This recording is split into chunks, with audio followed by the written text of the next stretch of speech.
Caríssimos, existe um princípio que nós aprendemos no seminário e que é para a nossa vida, que diz que as nossas finalidades são colocadas primeiro na ordem da intenção, mas é a última coisa a ser executada.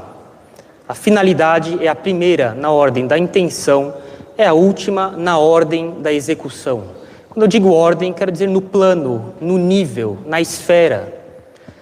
As nossas finalidades, elas são colocadas em primeiro lugar, são as primeiras coisas nas quais nós pensamos, na esfera, no nível das nossas intenções. Mas na ordem da execução, no que diz respeito à execução prática, concreta, no nosso cotidiano, as nossas finalidades são as últimas coisas que nós vamos conseguir. O médico deseja a saúde do seu paciente. É a primeira coisa que ele tem na intenção dele quando ele recebe um paciente. É a última coisa que ele vai conseguir na execução. E no dia de hoje, é comum, começando um ano novo, que nós tenhamos certamente pelo menos algum esboço de propósitos.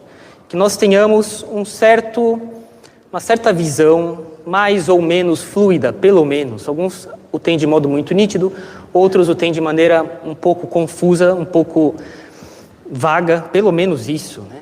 De que nós devemos dedicar mais esforços, de que nós devemos melhorar e de que há coisas a serem corrigidas.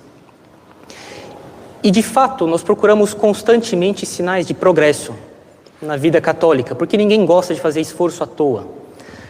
Os nossos esforços, nossas dedicações, nós esperamos que elas produzam frutos, que elas não sejam em vão. Só que, na busca por sinais de progresso, existem muitos erros que podem ser cometidos por pelo menos duas razões. Por uma noção errada do que é uma vida verdadeiramente católica e sinais errados de indícios de que eu estou progredindo. Tem muitos critérios que não são critérios para nada. Erros de visão, de que é uma vida de fato católica, né? Erros em critérios de progresso. Uma pessoa que, por exemplo, achasse que ela progride porque ela acrescenta numericamente mais orações no dia dela. Uma pessoa que, de maneira habitual, nas resoluções de meditação dela, ela acrescenta orações, né? Uma vez São Francisco de Sales dizia para uma dirigida numa carta: minha filha, se você pretende rezar tudo isso, o dia deveria ter 30 horas e a semana 10 dias. Né? É um falso critério de progresso na vida espiritual, de que eu deva rezar mais, sem me dar conta de que o tempo é limitado. E de que a coisa, então, está mais no modo como eu rezo. É lógico que é necessário ter orações, mas muito mais no modo como elas são feitas do que na quantidade. Se a pessoa tem, então, critérios errados, ela vai julgar erroneamente se ela progride ou não. Uma pessoa que achasse, por exemplo, que ela progride na vida espiritual porque ela não tem mais tentações. Essa pessoa, ela vai acabar, uma hora ou outra, achando que ela é um fracasso, porque a verdade é que tentações todos nós as teremos até o último suspiro. Tentação não é critério algum de progresso ou regresso na vida espiritual. O que é critério é o quanto que eu dou de consentimento a isso ou não. Se essas tentações são culpáveis ou não. Mas pelo simples fato de ter tentações, ninguém pode dizer que está regredindo na vida espiritual. São Paulo, São Pedro tiveram tentações. Santa Catarina de Siena teve tentações. Todo mundo tem tentações, né? Isso não é nenhum critério. Então, é necessário, na hora de fazer resoluções para a gente progredir na vida católica, e é o que geralmente nós costumamos fazer para um ano, no começo de um ano, é necessário ter uma visão lúcida do que é uma vida de fato católica e que critérios eu devo usar como progresso. Ser razoável em se corrigir, fazer uma reforma bem feita é um excelente critério de progresso na vida espiritual. Uma pessoa que sabe se corrigir, isso é um bom indício de que ela progride na vida espiritual. Tem pessoas que dizem que já sabem o que elas precisam corrigir, que elas conhecem suas falhas, onde é que elas devem melhorar, de que elas não necessitam passar muito tempo refletindo em se reformar, porque elas já sabem quais são as falhas delas e que elas não precisam pensar muito tempo nisso, né? E é possível que justamente essa atitude simplista demais seja a causa de tantos fracassos em reformas morais, em reformas de comportamento, em reforma de visão das coisas. É impossível acreditar que a nossa religião, que em si mesma foi capaz de reformar todo tipo de pessoas, as piores possíveis, há 2 milênios, que ela não é capaz de nos reformar. Quer dizer que existe uma limitação do meu lado, um modo errôneo de eu conduzir a aplicação dessa religião que foi capaz de reformar o mundo inteiro, de aplicá-la em mim. A alma humana, ela é muito complexa, é um mundo à parte, né? Tendências inatas de temperamento, né? Hábitos adquiridos pelo ambiente, pela nossa educação, pela propaganda, pela falta de bons exemplos ou pela predominância, para não dizer exclusividade de maus exemplos. Perigos, ocasiões de pecado, exemplos, impressões que eu tenho, modos como eu digeri alguma coisa, modos como eu refleti sobre alguma coisa que aconteceu na minha vida, sobre o que os meus pais fazem, sobre o que aconteceu comigo, que alguém fez, modos de digerir essas coisas. E sabe-se lá Deus com que cabeça a pessoa digeriu ou não digeriu essas coisas, né? Afetos, apegos que determinam muito, vão enviesar o modo de eu considerar as coisas, luzes que eu tenho, trevas que eu tenho, coisas bem ou mal sucedidas pelas quais eu passei na vida, que eu apliquei, que foram boas, bem-sucedidas ou não. Tudo isso vai se combinando, tudo isso se enraiza em nós e faz com que cada alma, cada pessoa seja muito distinta uma da outra. E governar-se a si mesmo, se dominar, esse autodomínio, esse pequeno mundo bastante complexo que é a alma de cada um de nós, né? É uma arte. Se algo não deu bons resultados, eu tenho que pensar numa outra estratégia. Eu não posso me resignar a um fato consumado. É assim. Eu sempre faço isso e eu não vejo como mudar. Mas não é possível que uma religião há 2 milênios, que é a nossa, que reformou as piores espécies possíveis de almas, que ela não possa nos reformar. É um erro no modo de aplicar essa religião na minha vida. E aqui eu volto ao que foi dito agora há pouco, visões erradas do que é uma vida verdadeiramente católica, visões erradas de critérios de progresso, visões erradas de como é que eu devo aplicar métodos na minha vida, métodos de oração, métodos de lidar com as minhas tentações, métodos de lidar com pessoas difíceis, métodos de corrigir essa ou aquela falha imprevista. Não é possível que a nossa religião não seja capaz de nos reformar, né? Jamais se resignar a um fato consumado, é sempre assim, eu não consigo me reformar, de se resignar a visões pessimistas, de resignar a ceticismos. Eu não acredito que eu possa me reformar. O ceticismo diz que não é possível conhecer. O ceticismo diz, não é possível saber um jeito de eu me reformar, né? Isso não pode se aninhar na nossa alma. E um plano de reforma, ele não deve ser excessivamente ambicioso, ele não deve ser excessivamente amplo, ele não deve pretender resultados rápidos, ele não deve ser complicado. Repito, um plano de vida, um plano de reforma, não deve ser excessivamente ambicioso. Pessoas que não conseguem, que falham toda vez, uma vez depois da outra, porque elas querem pular mais do que elas conseguem. Elas colocam uma barra elevada demais e elas desanimam e fracassam, desanimam com seus fracassos porque elas colocaram uma barra que é simplesmente impossível. Para dar um exemplo, pretender não ter mais tentações.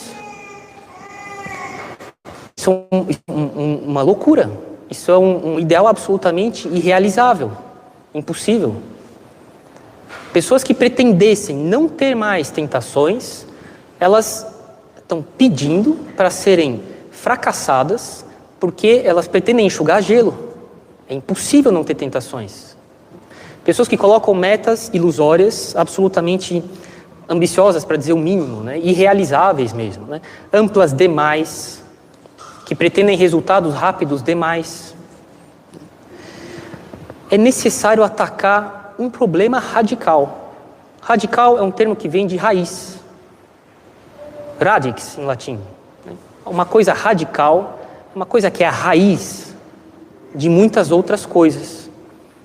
Quando nós estabelecemos um plano de melhora, que é o que a gente faz todo ano, a gente deve atacar problemas radicais. E é óbvio que, como a gente já viu agora há pouco, um pensamento simplista demais, eu já sei o que eu tenho que me corrigir, impede uma análise lúcida, nítida, de qual é a raiz do meu problema. Problemas como gula, problemas como impureza, problemas como ira, talvez tenham como raiz algo tão trivial, entre aspas, quanto ansiedade.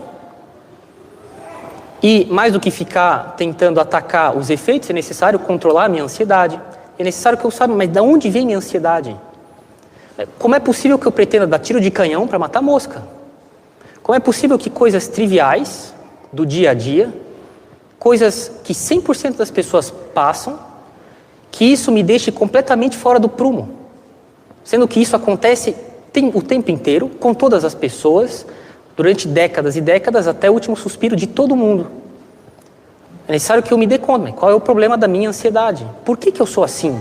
Como é que eu faço para corrigir essa visão errada das coisas? Um problema de ansiedade, por exemplo, é o modo como eu lido com a minha imaginação.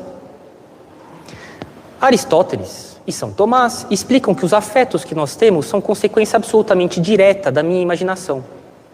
Pelo modo como a minha imaginação pinta e esboça uma situação. Se um tigre entrasse aqui na capela e a minha imaginação não é só uma questão de ficar desenhando na minha mente, de olhos fechados, coisas inexistentes, cavalos alados e montanhas de ouro, não é isso. A minha imaginação agora está representando ao vivo aqui na minha mente, vocês. A primeira função dela é representar imagens. Por isso ela se chama imaginação. E imagens reais agora na minha frente. Quando a minha imaginação, se entrasse um tigre aqui, a minha imaginação representasse aquele tigre com toda a de maneira tão dócil e tão gentil e meigo, que eu dissesse assim para mim, um gatinho, eu teria certos afetos por esse tigre. Se minha imaginação representasse um tigre, tal como ele de fato se comporta quando ele é feroz, o que tende a ser o habitual, os meus afetos por aquele animal vão ser outros. Quer dizer que os meus afetos dependem do modo como a minha imaginação representa as coisas. Eu devo refletir se, finalmente, a minha ansiedade não é um problema de imaginação. Ora, os animais, eles não têm vontade imaterial, que faz com que a gente possa fazer eleições, escolher entre isso ou aquilo. Os homens têm, as pessoas elas têm uma vontade que é capaz de intervir deliberadamente no modo como minha imaginação funciona. E eu posso então dominar a minha imaginação. O tanto quanto ela se mostrar agitada, exagerada, sem equilíbrio, eu tenho uma vontade livre, deliberada, que pode intervir na minha imaginação o tanto quanto eu quiser. Santa Teresa d'Ávila, quando se converteu, por volta dos seus 21, 22 anos, dizia assim, foi então que eu compreendi que a minha vontade era onipotente. Se era não, era não. Pouco importa a confusão interior dos meus afetos ou da minha imaginação ou da minha memória. Quando a minha vontade falava não, era não. Eu não ia fazer, por mais que os afetos estivessem bagunçados. É isso que a gente deve fazer na reforma de vida, ir até a raiz do problema.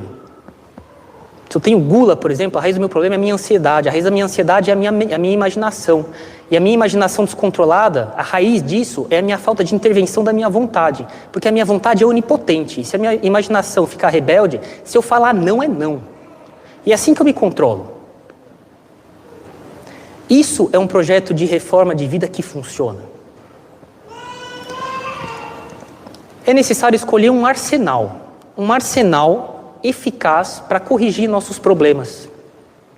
Deus, Ele ensinou para nós um arsenal de como se governar, se dominar e se vencer. A primeira arma desse arsenal se chama oração. É inacreditável. Pessoas de décadas, 30, 40, 50 anos de vida péssima. Eles têm as ideias todas tortas. Eles têm hábitos péssimos. Os afetos todos bagunçados. Eles começam a rezar de verdade. Essas pessoas param de ter tentação. As tentações com frequência acabam. Com frequência elas diminuem. A pessoa tem muito mais domínio da vontade dela sobre os afetos, sobre a imaginação, sobre a memória dela, sobre os sentidos, porque ela reza. Rezar quer dizer, eu vou rezar porque me chamaram. Não quer dizer isso. Eu vou rezar porque senão eu vou dormir, vou deitar na minha cama de noite, vou ficar com dor de consciência porque eu não rezei nada. Isso não é rezar de verdade.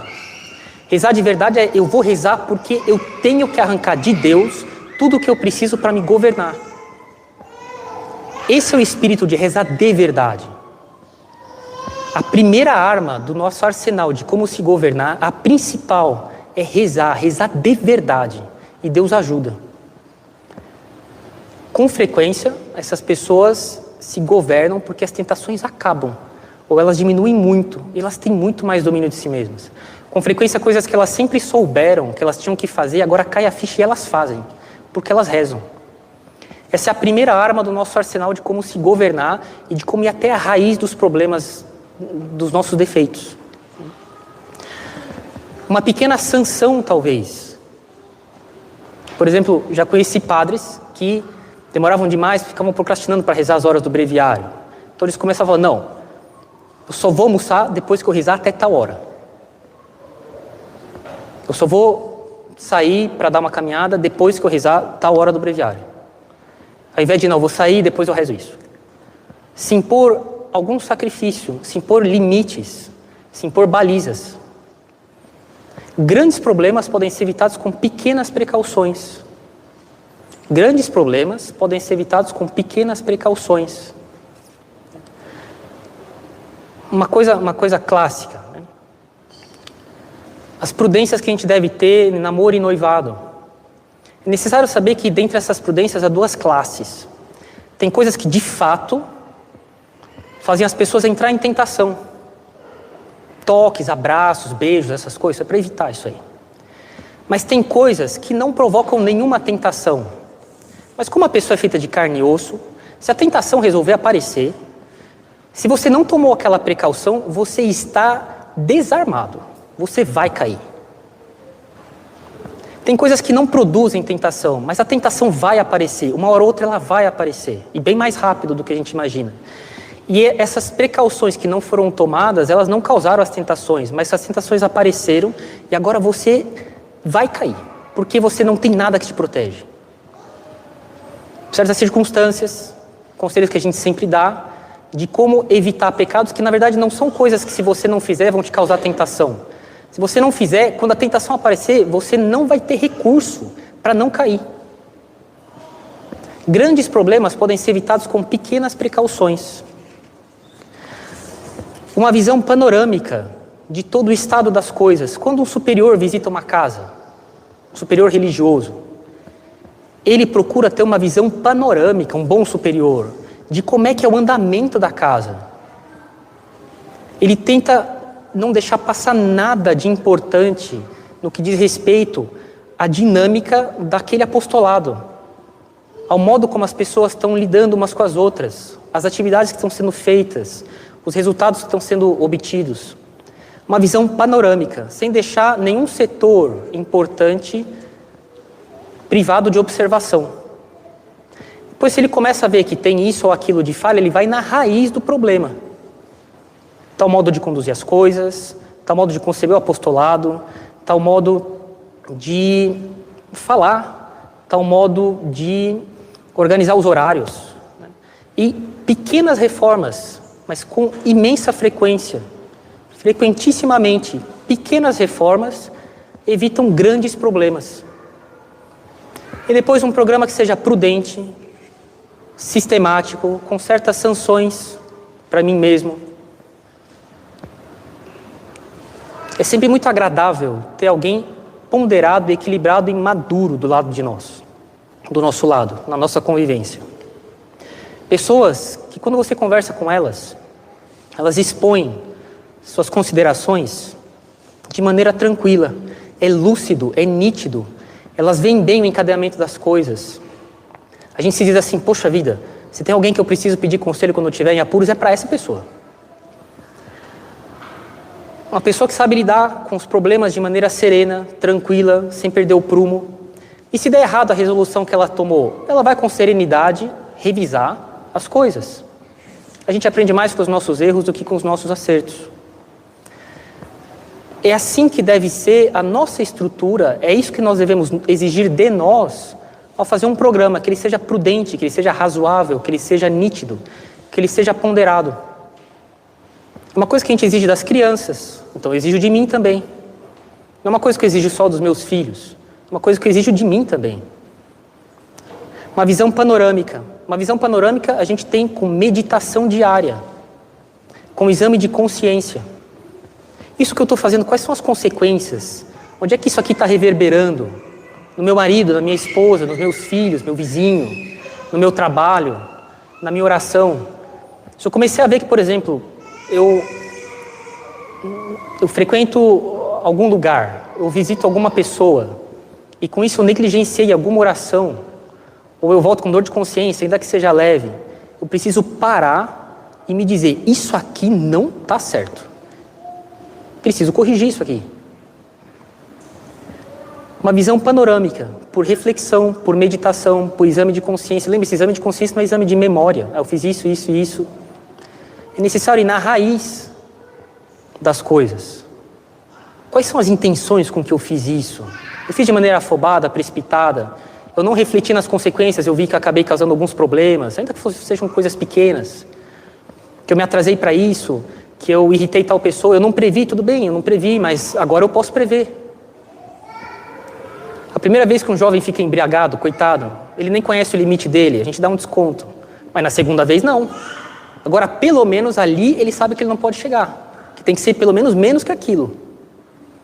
Então, pode ser que a pessoa não preveja que ela errou, mas a partir da experiência pessoal, a gente deve ir até a raiz, para ter uma visão panorâmica, madura, por reflexão, por meditação, por exame de consciência da minha situação e intervir na raiz. Grandes problemas podem ser evitados com pequenas precauções. Lembre-se, é uma meta de vida, nada de programas rápidos, afobados. Lembre-se, é a nossa vida. A nossa religião é a nossa vida. Não tem prazo para entregar as coisas. Que a demora não seja por negligência nossa, mas às vezes existe um ritmo normal das coisas.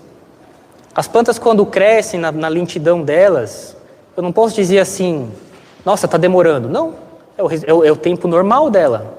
Teria demora se ela demorasse 5 anos para crescer.